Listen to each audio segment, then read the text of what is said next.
Hello दोस्तों, आप सभी का हमारे YouTube चैनल वीर मैथ क्लासेस पर स्वागत है। हमारा टॉपिक चल रहा है एरिया और उसमें हमारा चल रहा था रूम। और रूम के कुछ सवाल हमने लिखे हैं, उनको सॉल्व करते हैं तथा समझते हैं इस तरीके के जो सवाल आएंगे हमको उनको आगे कैसे सॉल्व करना है। तो जय श्री राम, राधे राधे दोस्तों। चलो स्टार्ट करते हैं। जो हमने पहला सवाल लिखा है, एक कमरे की चारों दीवारों का क्षेत्रफल 220 मीटर है। क्या है? 220 मीटर स्क्वायर है। चौड़ाई 8 मीटर है, ऊंचाई 5 मीटर है। तो हमें कमरे की लंबाई ज्ञात करनी है। तो पिछले वीडियो में हमने बताया था चारों दीवारों का क्षेत्रफल का हमने सूत्र क्या बताया था, लास्ट वीडियो में बताया था हमने 2L + B × H। इसमें क्या L क्या है? कमरे की लंबाई, B क्या है? कमरे की चौड़ाई, और H क्या है? कमरे की ऊंचाई। अब उसने बोल दिया है कि कमरे की जो चारों दीवारों का क्षेत्रफल कितना है हमारा, 220 मीटर। तो हमें कमरे की चारों दीवारों का क्षेत्रफल लिखेंगे यहाँ पे 220 मीटर बराबर 2 L के साथ लिखेंगे हम, निकालनी है L तो L लिखेंगे यहाँ पे। B कितनी है हमारी? 8 मीटर। और H कितनी है हमारी? 5 मीटर। 5 और 2 कितने हो जाएंगे? 10। 5 गुणा 2 कितने हो जाएंगे? ये भी गुणा ही है ना यहाँ पे। 5 गुणा 2 आएंगे 10, 10 इधर आएंगे तो आगे पीछे लिख लेते हैं। क्या लिखते हैं?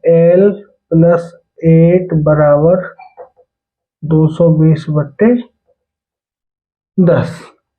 तो यहाँ पे कितना हो जाएगा? L + 8 बराबर 22। तो यहाँ लिखेंगे L बराबर 22 - 8 बराबर 14 मीटर। ये सवाल हमारा सॉल्व हो गया है। सवाल में देखो हमने कुछ नहीं किया, जो हमने पिछले वीडियो में बताया था आपको। जो कमरा होता है, कमरे की 4 दीवार होती हैं। आप इमेजिन करो आपके घर में एक कमरा है, उसकी जो 4 दीवार होती हैं उनका हमें क्षेत्रफल निकालना है। कमरे का जो फर्श है और कमरे की जो छत है, हमें उनका क्षेत्रफल नहीं निकालते। 4 दीवारों के क्षेत्रफल में 4 दीवारों का क्षेत्रफल निकालते हैं। तो 4 दीवारों का क्षेत्रफल हमारा सूत्र क्या होता है? 2 × कमरे की लंबाई प्लस कमरे की चौड़ाई और बाहर गुणा में कमरे की ऊंचाई।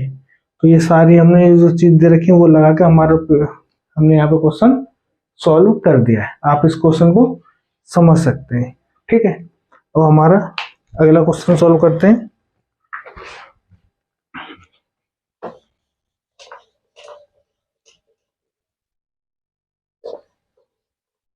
देखो ये क्वेश्चन लिखा हुआ है, पढ़ सकते हो इसे अगर आपको अच्छे से उसमें क्लियर हो रहा है वीडियो में। तो देखो हमारा क्वेश्चन दिया हुआ है, एक कमरे की चारों दीवारों पर कागज लगाने का खर्चा 750 रुपए है। खर्चा कितना है?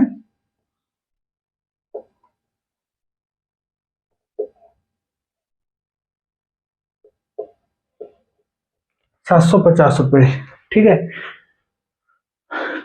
अब देखो 4 दीवारें, चारों दीवारों पर हमें जो कागज लगा रहे हैं, तो जो कागज का क्षेत्रफल होगा, जो टोटल कागज का क्षेत्रफल होगा वो चारों दीवारों के क्षेत्रफल के बराबर होगा।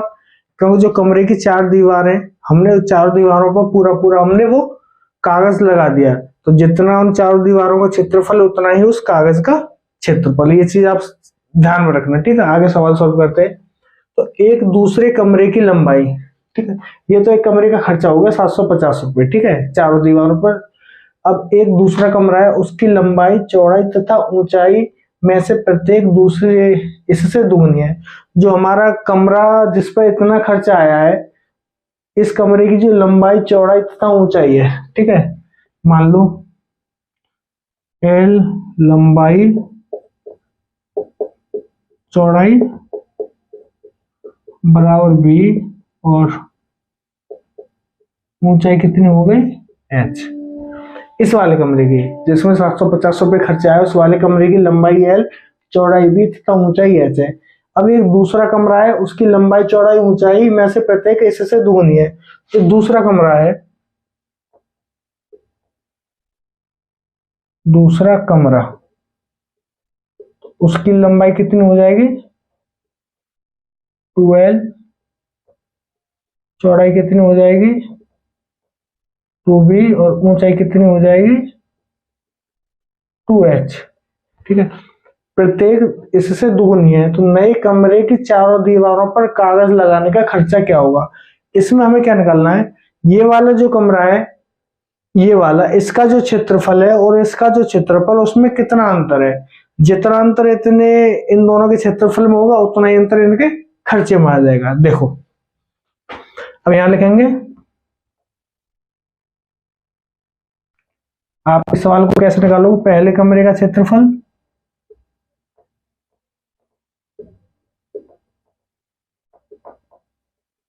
तो पहले कमरे का जो क्षेत्रफल होगा उसका अनुपात दूसरे कमरे का क्षेत्रफल, इन दोनों के बीच जो अनुपात निकलेगा, पहले कमरे के क्षेत्रफल तथा दूसरे कमरे के क्षेत्रफल के बीच में जो अनुपात होगा, वही अनुपात इन दोनों के खर्चों के बीच में होगा। तो पहले कमरे का खर्चा कितना है, बराबर खर्चा, कैसे लिख देंगे, पहला खर्चा, पहला खर्चा बट्टे दूसरा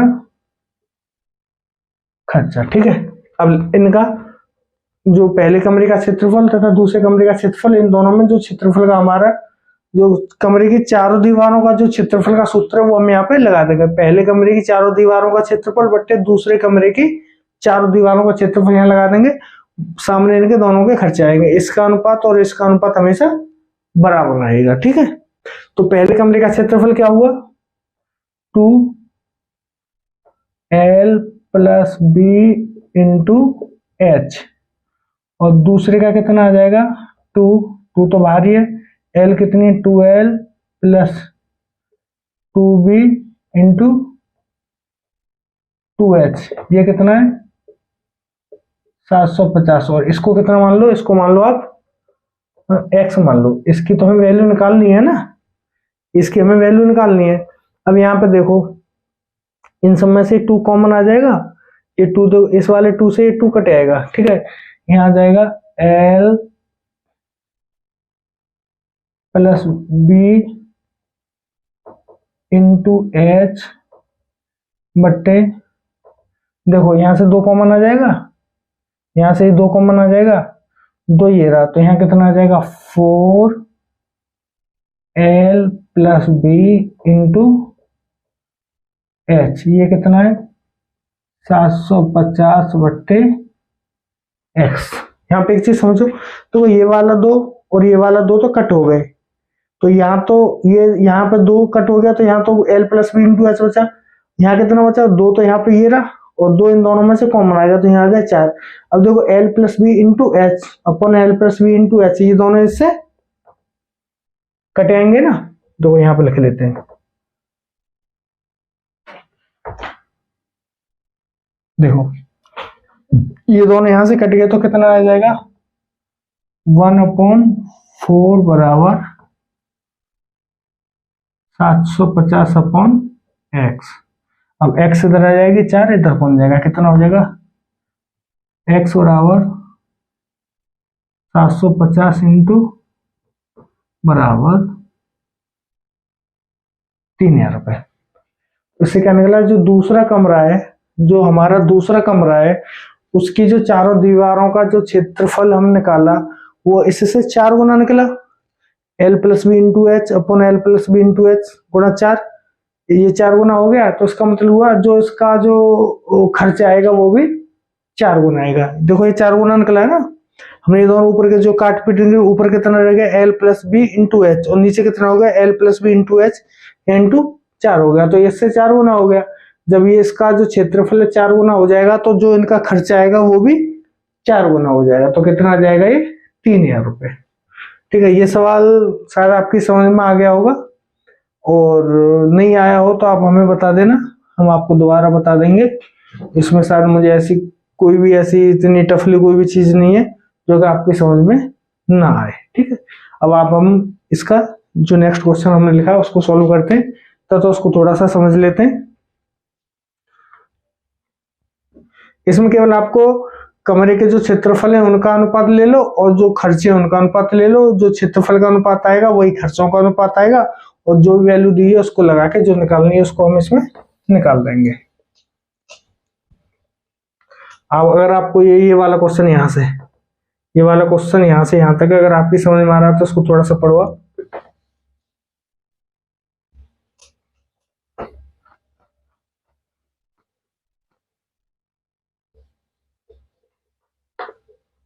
उसने बोला है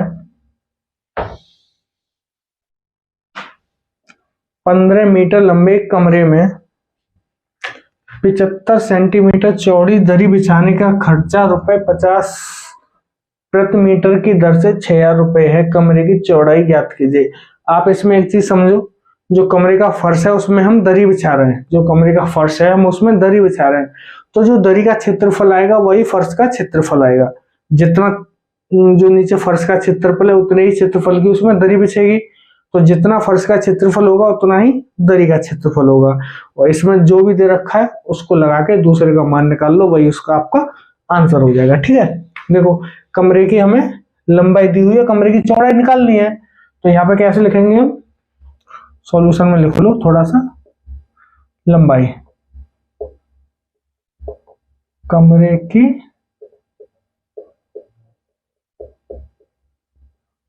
लंबाई कितनी दी हुई है हमें, 15 मीटर, और हमें निकालना क्या है, कमरे की चौड़ाई। ये किसकी है, कमरे फर्श की, ये किसकी है, फर्श की। फर्श की लंबाई 15 मीटर तथा फर्श की चौड़ाई हमें निकालनी। अब दिया क्या है हमें, जो दरी की चौड़ाई है कितनी है, दरी की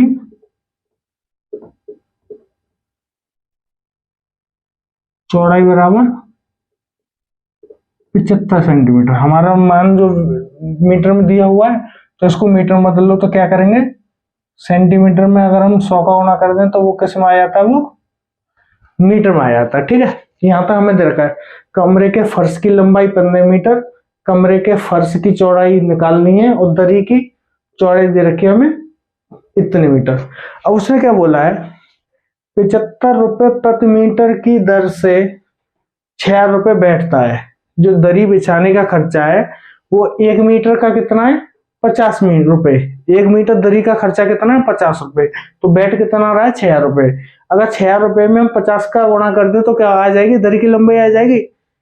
1 मीटर लंबाई दरी का जो खर्चा है वो 50 रुपए आ रहा है, 1 मीटर लंबी जो दरी का खर्चा है वो 50 रुपए आ रहा है, और जो टोटल खर्चा आ रहा है हमें 6,000 रुपए आ रहा है।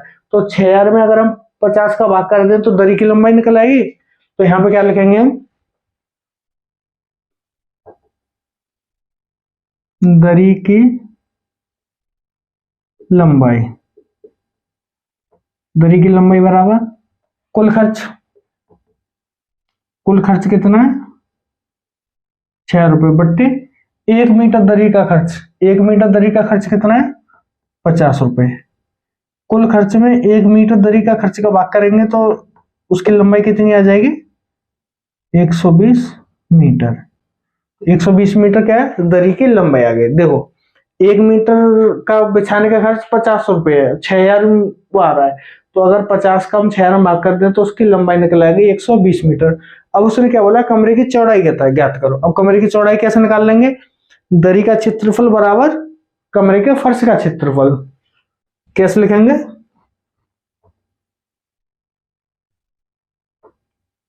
कमरे के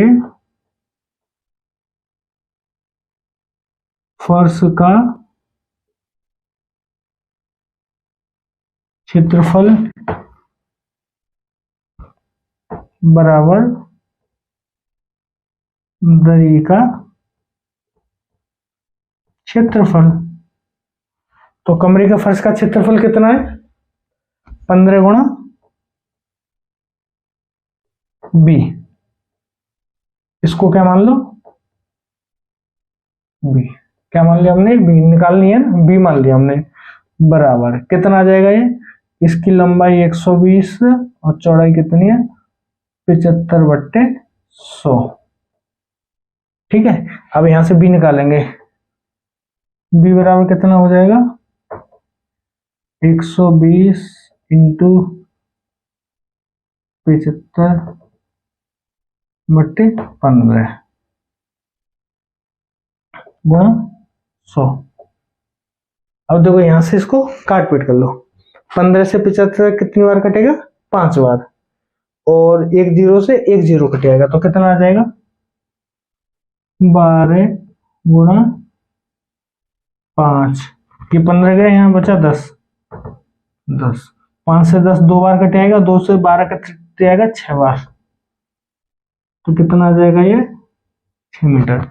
जो कमरे के फर्श की जो चौड़ाई रहेगी वो कितनी रहेगी? 6 मीटर।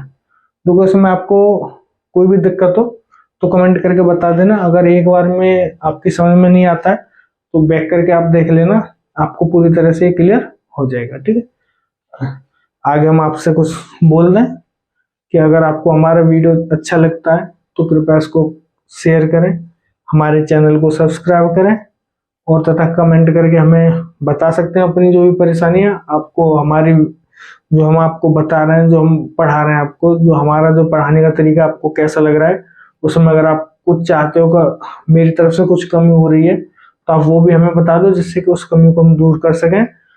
किसी भी तरह की हमारी वीडियो में आपको दिक्कत हो रही है तो वो चीज़ हमें बताओगे तो हम उस चीज़ को भी दूर करने की कोशिश करेंगे। और आगे बस आपसे एक ही रिक्वेस्ट है कि आप हमारे चैनल को सब्सक्राइब जरूर करें और तथा शेयर करके दूसरे लोगों तक भी पहुंचाएं, जिससे कि हम दूसरे लोगों से जुड़ सकें। आज के लिए वीडियो में इतना ही। हम नेक्स्ट वीडियो लेके आएंगे, उसमें कुछ नई तरीके के सवाल लेके आएंगे तथा उनको बेसिक से लेके, हम जो भी आपको चीज बताता हूँ मैं हमेशा पहले बेसिक बताता हूँ। पिछले वीडियो में जो कमरे की जो चारों दीवारों का क्षेत्रफल का जो हमें फॉर्मूला कैसे निकालना है, कैसे निकालते हैं, उसका पूरा मैंने क्लियर करके आपको बताया था। उसके बाद ये दूसरा वीडियो है, तो आप पहले अगर वो वाले वीडियो देखेंगे उसके बाद इसको वीडियो को देखेंगे तो शायद आपकी जो भी क्वेश्चन को समझने में दिक्कत हो रही होगी वो आपकी सॉल्व हो जाएगी। इसी के साथ धन्यवाद। जय श्री राम। राधे राधे।